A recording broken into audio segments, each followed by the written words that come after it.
Жашоодо ар кандай себептер менен инсан майыптыкка кабылып калат. Кээ бири туубаса болсо, кээ бири кырсыктан денеге жаракат алып майыптыкка учурайт. Бирок майып адамдардын укуктары өлкөбүздө чектелбейт.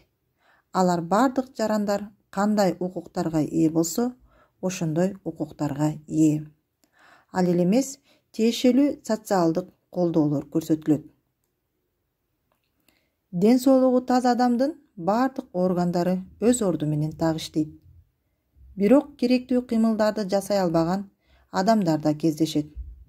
Андай адамдардын травмадан, оорудан же органикалык жетишсиздиктерден улам чектелүүсү пайда болгон.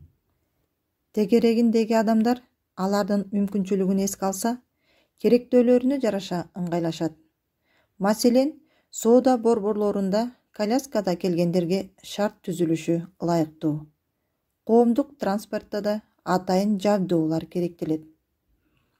Тепкичтерге кармагыч орнотулуп, анча тик болбосу тийиш.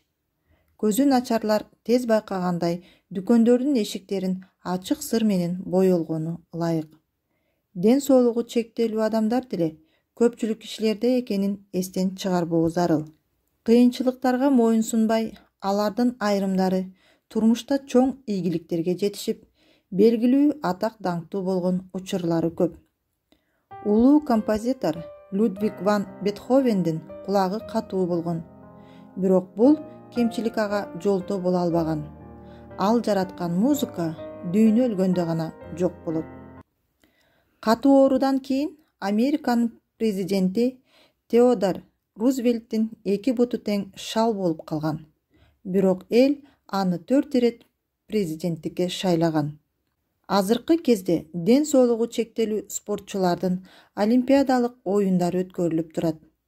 Ар кандай өлкөлөрдүн спортчулары бул оюндарда организмдеги жетишпегендиктер бактылуу турмушка эч кандай кедергисин тийгизе албастыгын далилдеп келишет.